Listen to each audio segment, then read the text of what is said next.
Hi friends, நீங்க என்னதான் இட்லி தோசைக்கு வகை வகையா சட்னி அரைச்சு செய்து கொடுத்தாலும் உங்க வீட்ல உள்ளவங்க சரிவர இட்லி தோசை சாப்பிட மாட்டேன்றாங்கன்னா நீங்க ஒரு முறை இந்த தேங்காய் பூண்டு கார சட்னியை செஞ்சு கொடுத்து பாருங்க.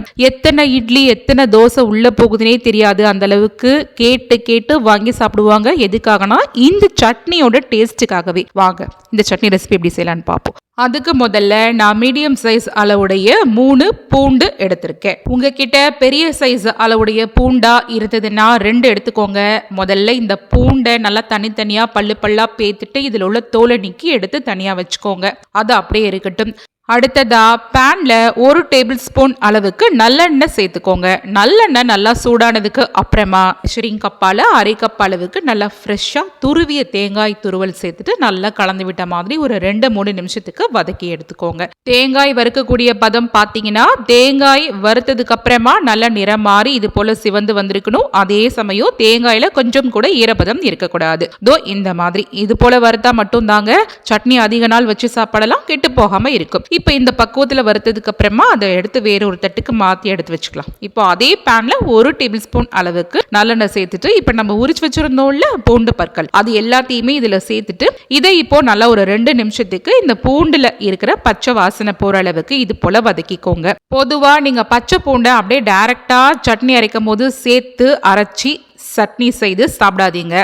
அந்த மாதிரி சாப்பிடக்கூடாது. இது மாதிரி நல்லா வதக்கிட்டு அதுக்கப்புறமா இதை சட்னி அரைக்கும் போது சேர்த்து அரைச்சி சாப்பிடுங்க. இப்போ வதங்கிய இந்த பூண்டு பல்ல தனியாக எடுத்து வச்சுக்கோங்க. அதுவும் ஆறட்டும். அடுத்ததா கொஞ்சம் கூட ஈரப்பதம் இல்லாத மாதிரி ஒரு மிக்ஸி ஜார் கப் எடுத்துக்கோங்க. இதில் நம்ம வறுத்த ஆற வச்சிருந்த தேங்காய் துருவலை சேர்த்துக்கோங்க. அடுத்ததா வதக்கி ஆற வச்சிருந்த பூண்டு பல்லையும் சேர்த்துட்டு இதில் இப்போ ஒரு 3 டீஸ்பூன் அளவுக்கு தனி மிளகாய் தூள் சேர்த்துக்கலாம்.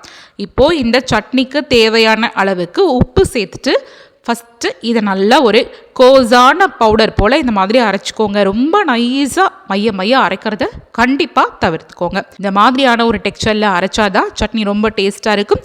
அரைச்ச இந்த சட்னியை வேற ஒரு கிண்ணத்தில் மாற்றிட்டேன். இப்போ அடுத்ததாக நம்ம தேங்காய் பூண்டெல்லாம் வதக்கினோம்ல அதே பேனில் ஒரு 5 டேபிள் ஸ்பூன் அளவுக்கு நல்லெண்ணெய் சேர்த்துக்கோங்க. கூடுமான அளவுக்கு இந்த சட்னியோட ரெசிபிக்கு நீங்க நல்லெண்ணெயே சேருங்க. அப்பதான் இந்த சட்னியோட காரம் நமக்கு ஒன்றும் பண்ணாது. சில பேருக்கு காரம்லாம் ஒத்துக்காது இல்லையா? இந்த மாதிரி நல்லெண்ணெய் சேர்த்து செய்யும் போது காரம் அதிகமா தெரியாது. இப்போ எண்ணெய் சூடானதுக்கு அப்புறமா இதுல கொஞ்சமா கடுகு கருவேப்பிலை இது ரெண்டும் சேர்த்துட்டு நல்லா பொரிய விட்டுக்கோங்க. இது ரெண்டும் நல்லா பொரிஞ்சி நல்லா வறுபட்டதுக்கு அப்புறமா இந்த சட்னியில எடுத்து இந்த கொதிக்கிற எண்ணெயை சேர்த்துக்கோங்க. இந்த தாளிச்ச எண்ணெயை ஆற விட்டுட்டு சட்னியில சேர்த்து கலரக்கூடாது.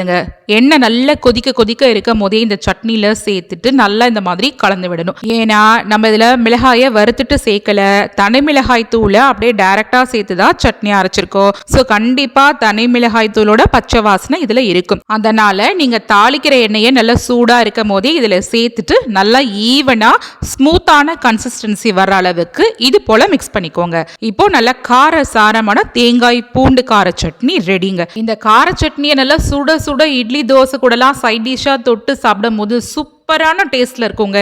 நீங்க இந்த மாதிரி பதமா அரைச்சிட்டு வெளியிலேயே வச்சு 10 நாள் வரைக்கும் சாப்பிடலாங்க. கெட்டே போகாது. ஃப்ரிட்ஜில் ஸ்டோர் பண்ணி வைக்கணும் அப்படின்ற அவசியமே கிடையாது. நீங்க இந்த மாதிரி சட்னி அரைச்சிங்கன்னு வச்சுக்கோங்களேன், இதை சாப்பிட்றவங்க எத்தனை இட்லி தோசை சாப்பிடுவாங்கன்னே தெரியாது. அந்த அளவுக்கு கேட்டு வாங்கி சாப்பிட்டுக்கிட்டே இருப்பாங்க. ஏன்னா இந்த சட்னியோட டேஸ்ட் அந்த அளவுக்கு ரொம்பவே அருமையான சுவையில இருக்கும். ஃப்ரெண்ட்ஸ், கண்டிப்பா இந்த சட்னி ரெசிபியை நீங்களும் உங்க வீட்டில் ட்ரை பண்ணி பாருங்க. இந்த ரெசிபி வீடியோ பிடிச்சிருந்தா இந்த வீடியோவை உங்க ஃபேமிலி அண்ட் ஃப்ரெண்ட் சர்க்கிள் கூட நிறைய ஷேர் பண்ணிக்கோங்க. மறக்காமல் சூப்பர் கிச்சன் சேனலையும் சப்ஸ்கிரைப் பண்ணிக்கோங்க. தேங்க்ஸ் ஃபார் வாட்சிங்.